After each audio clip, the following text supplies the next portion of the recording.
Nandito na kami sa bahay. Kararating lang namin. Ang aking may son ang may dala ng, ayan o, pinili namin, Popeyes. Ayaw magpakita. So, kakain na kami. Sana ang aking may daughter ay nakaprepare na kasi pupunta nga sila sa life group. So, yun lang guys. Nagluto ako ng pasta. Yung, ano bang tawag dito? Yung garlic lang yung sinahog ko, pati parmesan cheese. Kalimutan ko yung tawag dun, guys. So, yun guys, kakain na muna kami at medyo gutom na kami. So, see you later. Bye!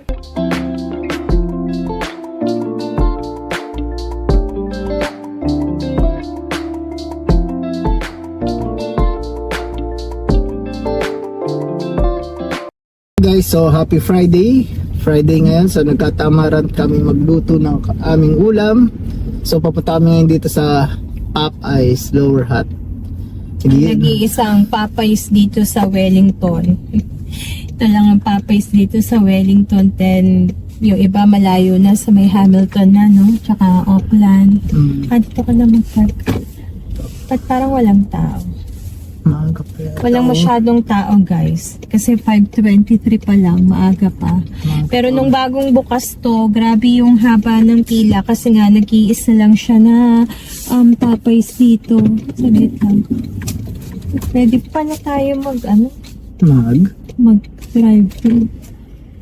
Naabot kami dito nung parang bagong bukas to, 1 hour mahigit, no? O 2 hours mahigit yung pila dito sa labas. So nag-arkila pa sila ng traffic management system para... Pero ngayon walang katao-tao. Umaga pa lang. Walang masyadong tao, baka siguro maaga pa lang. Nasa 5:23 pa lang naman kasi. So hindi pa dinner time.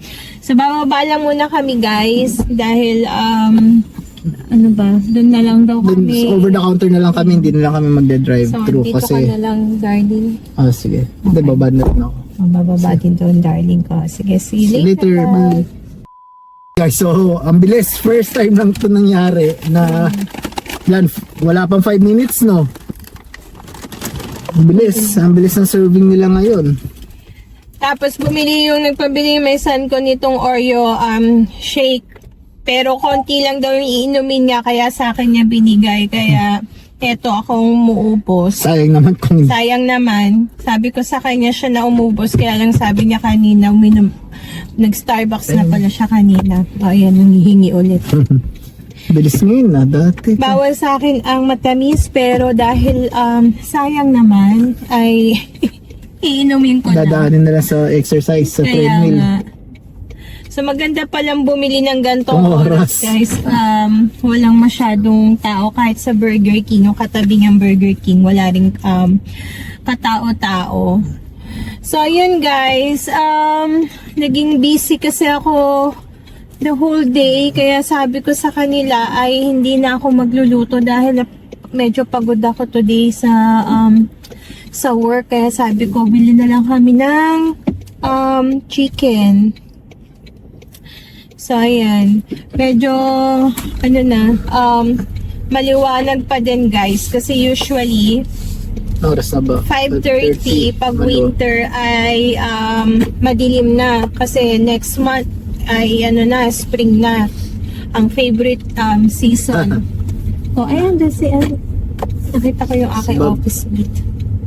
Kasama yung kanyang family doon sa McDonald's. Nasa McDonald's, nagkatamaran din siguro Friday, tinamad din siguro magluto yung misis niya.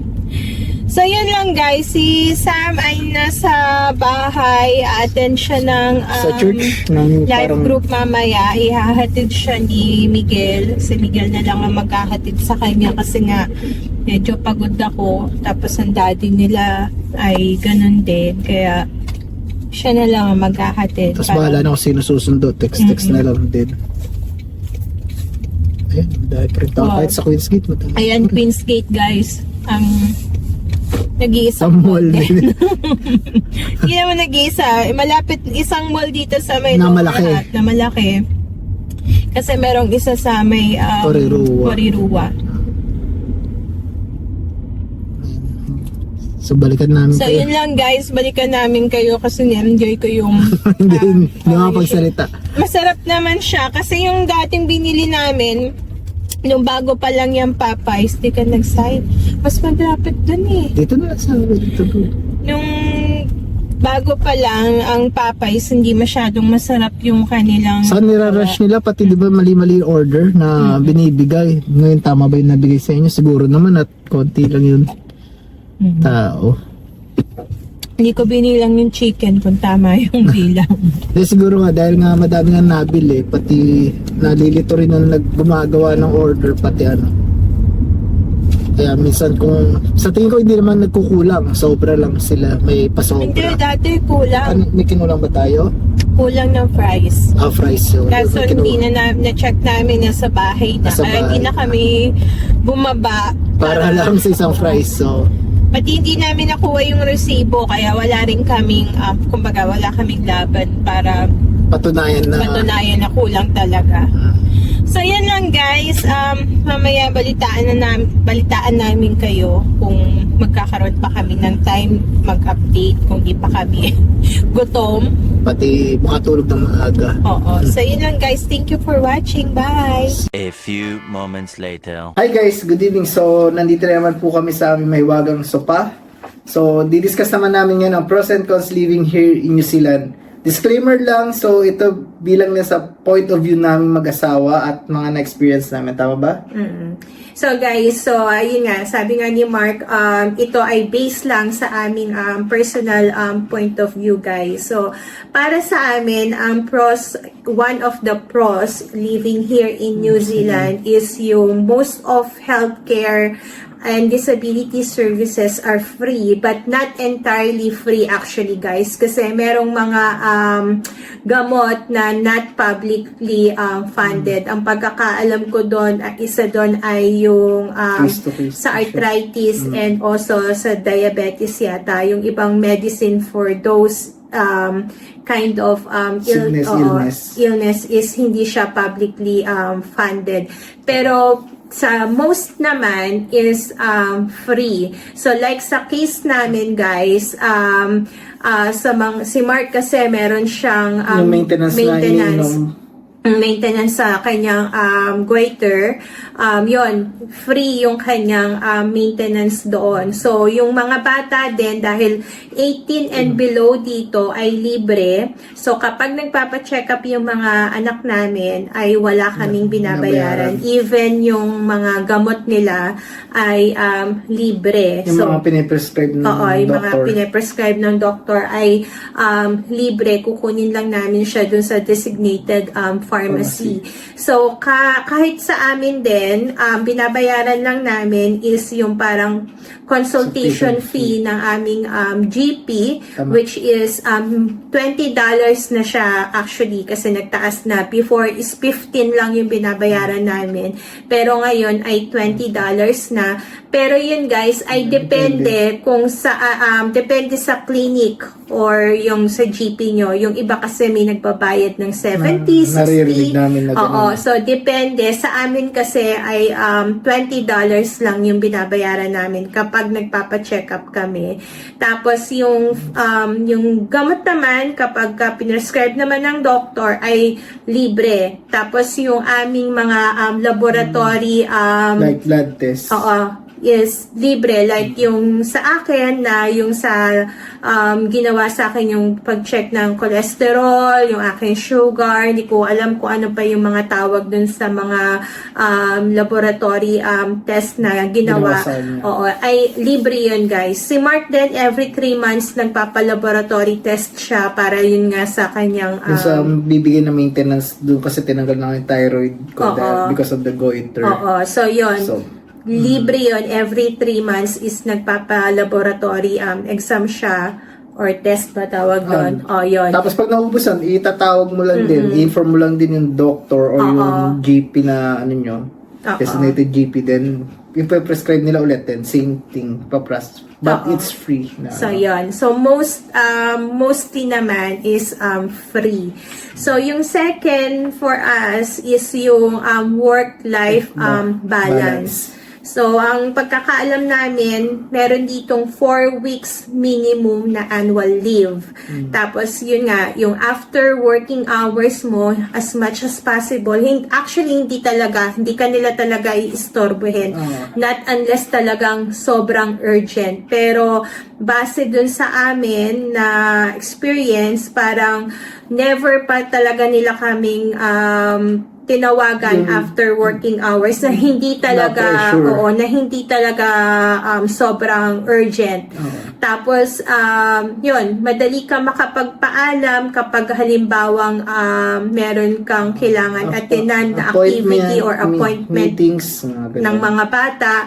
Like sa case ko, every 3 weeks ay nagpupunta kami sa dentist ni Sam. So, madali akong nakakapagpaalam dun sa trabaho ko, sa boss ko. So, pag yung may mga oras ako na umaalis ako, like for example, aalis ako ng, let's say, wala ako sa trabaho ng 1 hour or 2 hours, okay lang sa kanila yon as long as mako-cover ko yon sa bahay. Parang, mag-work lang ako sa bahay ng extra hour para lang ma-cover up ko yung oras na umalis ako sa trabaho. So, ganon, madali lang magpaalam. Plus, for example, naka-annual leave ka or naka-leave ka, so malaki yung company, hindi rin lahat alam na naka-leave ka. Then, accidentally kanila matatawagan sila pa yung humingi ng paumanhin na natawagan kanila. Parang ganon. So, yun. So, marami ka talagang time sa family mo.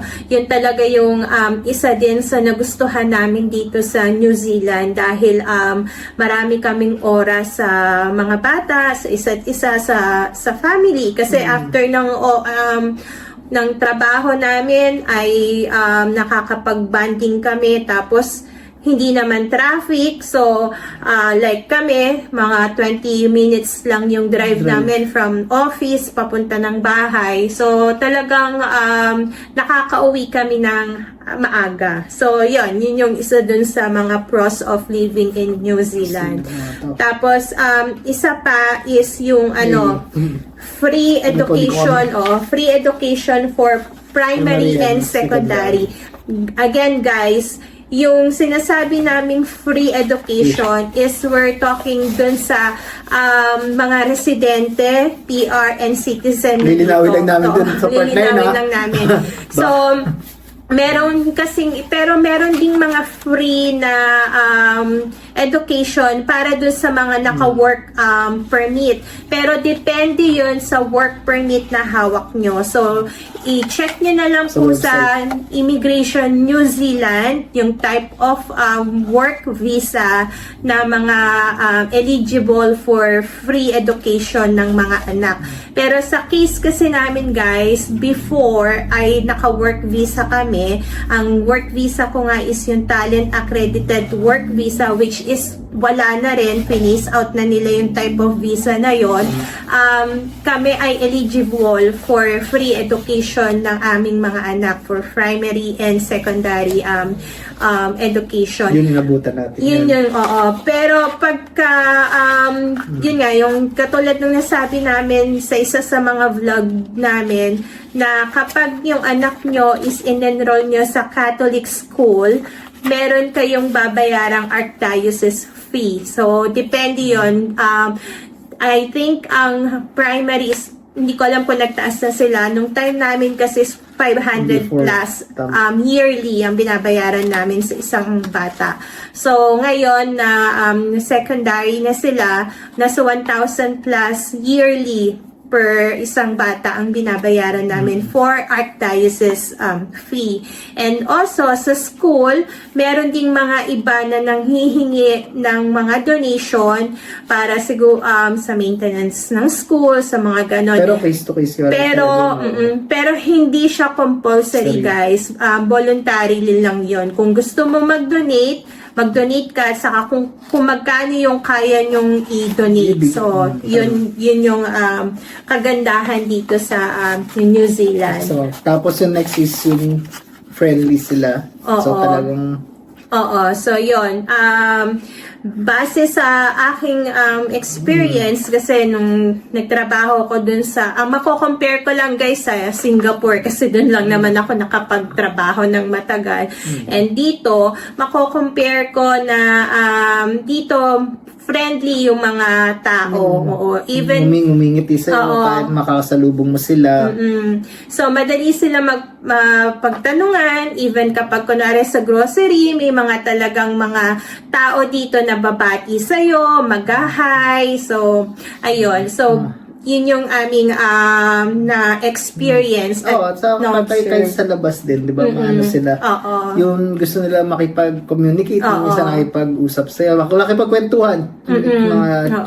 nagchat-chat din sila So, sa'yo. ano sila, parang palabati sila na, isa oo, pa yun. yun yung mga na-observe namin na attitude nila. So, yun, yung last for us is yun nga, safe and child friendly para sa amin. Yung environment. Kasi mostly dito marami talaga yung outdoor activity. Parang mga lugar dito magaganda yung mga park para sa mga kids, maraming pet playground. So, mini-maintain din kasi nila eh. Tapos may mga public pool. Yung mga public pool naman nila dito magaganda rin. So, hindi siya yung public pool na alam nyo na. So, Oo, so maraming parang puro sila talaga outdoor activity dito. Kukunti lang talaga yung mall kaya kami. plus, di ba minsan din nakikita may mga bata na nagbabike o nag-scooter sa labas na sila lang din. Oo. Mga ganun. So, yan. Pero syempre guys, hindi mo pa rin naman talaga maano na talagang as in 100% safe. Meron pa rin mga crime na nangyayari dito sa New Zealand. Pero kumpara siguro sa ibang lugar or Okay, ibang bansa, ay mako-consider namin na mababa yung crime rate at syempre safe pa din kung ikukumpara natin sa ibang bansa na medyo magugulo. Kasi So, naririnig din natin mga nakapag-commit ng mga bata ng di ba, nambas ng by themselves. Mga oo, meron din namang public mga transport. meron kaming mga nakikilala na may mga anak nila na mga less than 15 years old nakakapag-commute na, Public nakakapag-bus na, transport. nakakapag-ganun na sila. So, ayan guys. So, yun yung mga pros for us. Yung one is yung most healthcare are free, work-life balance, free education for primary and secondary, friendly people, and yung safe and child-friendly dito sa New Zealand. Tapos kung meron man kayo masasuggest, paki-comment down below na lang para mabasa rin Kung nila. hindi namin na parang nabanggit na din na-discuss. Oo. Pero kasi focus lang kami based dun lang sa aming experience at sa aming point of view. So, dun naman tayo sa cons. Oo. So, para sa amin, dahil nga libre mostly ang healthcare, syempre, doon na papasok yung medyo matagal. So, pipila ka. Like, doon sa mga na-experience namin, kung pupunta ka sa emergency department at hindi ka talaga sobrang critical, Meron din sila mga criteria kung so, kung hindi ka talaga critical, ay magwa-wait ka. Like, kami, mostly ang na-experience namin kapag pupunta kami ng emergency department, hours ata. ay parang 8 hours. 8 hours ang pinaka-worst. 8 hours yung aming naantay dun sa emergency department kasi hindi naman talaga ganun ka critical. The reason why lang kami nagpunta ng emergency department is kasi hindi kami nakakuha ng appointment sa aming GP. Yun lang guys, yung ano lang din dito is kailangan muna kung hanggat kaya nyong kumuha ng appointment sa inyong GP is kumuha kayo kaysa sa pipila kayo sa emergency department. Plus, ang pagkuha rin ng appointment sa GP, medyo Yun, ano rin, di ba? yung pagkuha sa availability ng doctor. yung pagkuha sa GP, base din sa aming experience, minimum kami 2 weeks. 2 weeks. Ang nakukuha namin, that's the earliest Kaya appointment tayo napupunta ng ED. na nakukuha namin sa aming GP. tama. Oo. So, yun lang yung talagang Nakikita lang namin Oo, na medyo disadvantage nun na libre nga siya, pero yun nga lang, kailangan mong pumila. And base din dun sa aming mga naririnig sa aming mga kaibigan, kapag kailangan mo, let's say, may surgery kang kailangan or pipila ka din. So, medyo matagal yung din. waiting process, Oo. time talaga. Oo. So, yung iba, nag-a-advise, mas maganda kumuha ng medical insurance para yung Yun. medical insurance niyo yung mag-aabono muna para makauna ka sa pila or makapagpagawa ka ng surgery or something sa private, and then i-refund na lang ng inyong insurance. So, ganun yung ginagawa ng Plus, iba. same thing din, meron din silang criteria yung sa surgery part, diba? Meron din sila tinitignan na pila na hindi siya yung pila na may number of first come, first so, served. yun. Hindi siya katulad sa atin sa Pilipinas. Pag nagpunta ka ng emergency Ang ER, department, ay talagang aasikasuhin ka talaga. Yeah. Dito, hindi. Unless very critical ang iyong case. Life-threatening. Oo. Doon ka lang nila parang aasikasuhin agad. Pero kung kaya mo mag-wait, parang mag-wait ka kasi yung iba ay talagang uunahin nila yung mga critical na ang sinasabi ng asikasuhin yun, ay kikitain ka ng doktor. Pero yun, habang nandun ka naman sa waiting room, chinecheck naman nila yung mga pulse mo. Chinecheck yung kasi parang vitals mo. mga Parang vitals mo. from time to time, i-chinecheck talaga din nila kung okay ka pa, kung Yun ano. yung sinasabi namin asikasuhin kasi baka ma-misinterpret nila na Oo, nasikaso ka naman. Kasi yung sa amin lang kasi, like, example nga, nung nagkaroon ng parang constipated si Sam noon nag-constipate siya noon. Parang inabot kaming 6 hours sa emergency department. Nung si Miguel ay nagkaroon ng parang skin rashes, yung medyo parang itchy yung kanyang skin rashes. Inabot kami ng 8 hours. Bago kami nakita nung doctor. Oo, kasi hindi naman siya ganun. For them, hindi naman ganun ka-critical yung case. Meron kasing mas mga nauuna sa amin na mas kailangan nilang i-attend. Then, what time ba yun? May time din ba? Wala naman. Yung iba is pumupunta na lang sa after hours. So, merong tinatawag ditong after hours. Again, merong free para may certain age kung anong age yung free sa after hours. Yun, medyo mas mabilis ng konti doon.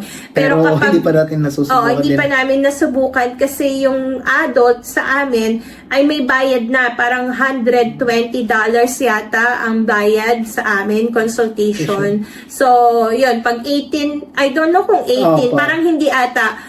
Nakalimutan ko kasi yung sa age ng mga anak namin ngayon, like 15 and 16, pag pumunta na sila ng after hours, may bayad na yun, oo. So, yun, yung iba nang pupuntang after hours para mas medyo bumilis ng konti, pagkita sa doctor. Pero pipila pa din sila kung maraming pila dun sa after hours. Pero magbabayad ka dun, guys. Not unlike Hindi siya free, not unlike sa emergency department na free, pero mag-aantay ka.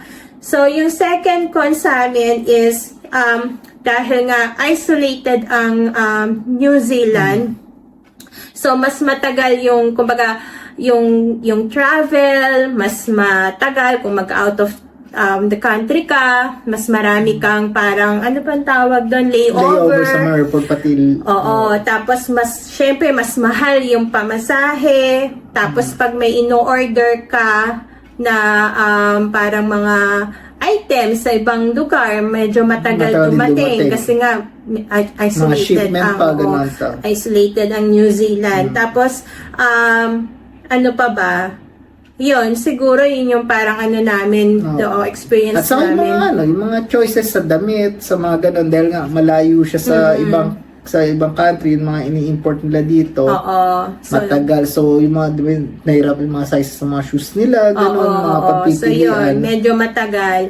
Tapos, ang isa pang cons for us is very expensive dito sa New Zealand, especially yung bahay. Napakamahal ng renta, napakamahal din bumili ng bahay. So, yun, parang lahat halos ay medyo... Nako-compare din sa Oo. naririnig namin. Lahat ay parang mahal, pati pagkain, transportation, parang para sa amin ay mahal. Yun yung na-observe namin. Hindi kasi, yun nga rin, usually naman talaga parang kino-convert mo pa sa peso or Kahit something. hindi mo siya i-convert, mahal pa rin. talaga. Kasi ang, Nung like, 2019 dumating, nag-iba na rin yung mga prices nila, oo, di ba? mahal talaga siya. Yung pagkain, bahay. Ang number one talaga na mahal dito, based sa aming observation, number one is bahay talaga. Napakamahal ng bahay. So, ayun guys. Tapos, number 4, Dumating lang si Kuya. medyo nawala ako, dumating yung Ayun, aking may son. Yun nga, nasabi ni Mark, limited yung choices dito. Dahil nga isolated kami, so medyo konti lang yung mga choices like yung sa damit, yung mga sapatos, mga ganon, medyo konti lang. Yung mga sizes, style, mga ganun na. Lalo na dito sa area namin, sa Wellington, medyo konti talaga. Mas okay pa Pati nga mga sa Auckland. Kaya rin kami napupunta ng Oo. Auckland. Mas medyo okay pa doon. Marami kang choices doon. Dito sa Wellington, minsan naglolokohan kami ni Mark pag a-attend ng party, sabihin niya, ingat ka sa pagpili ng damit kasi baka 50% may katulad ka talaga may same shoes, same dress. So, meron talagang ganun dito. Madalas nakakakita ka ng medyo kapareho mong Minsan outfit. kaparehas mo talaga. Pareho mong damit. Kasi nga, konti. Tapos plus yun nga, plus yung build mo pa, iba sa build nila, yun mga sukat-sukat din nila, di ba? Oo, yun. Medyo mahirap makahanap na... It's either bitin sa'yo or mahaba sa'yo. Yung damit. exact talaga. Hindi namin sure, guys, kung kami lang Kung nakaka-experience nakakaramdam, basta ayun lang yun sa amin. Yun lang yun. So, baka kasi yung build lang namin pala yun. yung kakaiba. Kaya minsan nahihirapan kami maghanap mamaya sabihin So, ayun guys. Tapos, yung pang fifth sa amin na cons is yung poor transportation. Yun nga, medyo mahirap talaga yung public transportation dito. Kaya talagang ang kotse o yung car mo ay talagang necessity siya kasi kailangan Hindi talaga siya need. Kailangan mo talaga dahil like dito sa area namin ang layo ng bus stop namin sa area namin, kaya ang mga bata, si Sam lagi kong hinahatid yan, or si Miguel kailangan niya pang magdala ng car kasi isa sa malayo na yung aming bus stop. Ang tagal pa ng interval ng dating may mga oras naman siya, kaso nga lang yun. So, hindi siya katulad ng sa atin sa Pilipinas na kapag lumabas ka lang ng kalsada o ng kanto nyo, may sasakyan ka ng mapapara, di ba? Or kahit kung saan mo gustong bumaba, pwede kang bumaba, except lang dun siguro sa mga highway. Pero, yon sa Singapore, ganun din. Very accessible din ng kanilang public transportation. Pero dito sa New Zealand ay medyo mahirap ang public transportation. Again, nasa amin lang to. Siguro sa Auckland, medyo okay pa. Sa area lang kasi namin na na-experience. Nasasabi lang namin to kasi based doon sa aming mga na-experience at doon nga sa mga natirahan namin dati, doon sa natirahan naman namin dati sa Taita, malapit lang kami sa train station and bus station.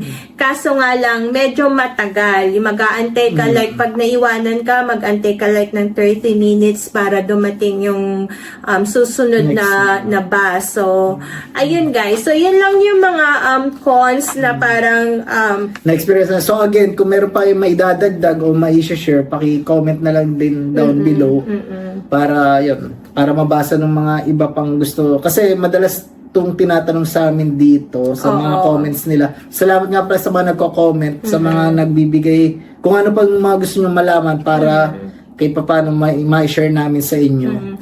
Pero guys, overall naman, kung kami ang inyong tatanungin, ay happy naman kami dito sa New Zealand. Wala naman kaming pinagsisisihan sa pag-migrate namin dito. So, yung iba na gusto ding mag-migrate,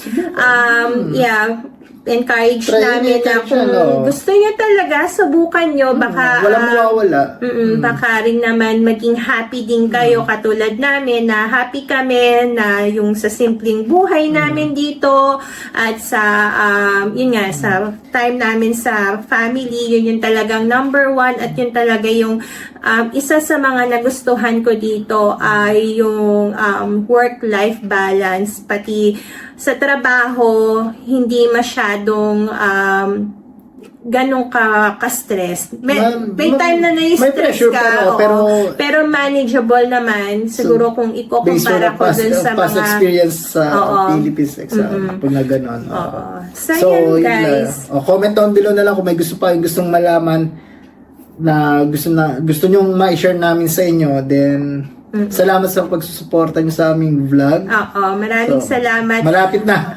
Pati guys, pasensya na kung hindi namin na talagang nadidetalye yung iba kasi wala na rin akong time mag-research. Alam nyo naman, busy sa trabaho, sa gawaing bahay. So, yung nabibigay lang namin sa inyo is yung parang, ano bang tawag doon? Hindi talaga ganun ka-detail. So, siguro kung gusto nyo po ng mas detail, like yung sa mga type of work visa, yung mga updates, yung mga ganon. Ano na lang po siguro, refer na lang po kayo dun sa Immigration New Zealand para mas detalyado. Kasi ayoko din pong magbigay ng maling information. Or nagbago na. Nagbago na baka siya. Kasi minsan baka mamali ako, baka iba yung interpretation ko, tapos iba din pala yung ano. So, yun lang guys. Maraming salamat po ulit sa inyong panonood and patuloy nyo po sana kaming supportahan and God bless po. And thank you! see you on the next vlog.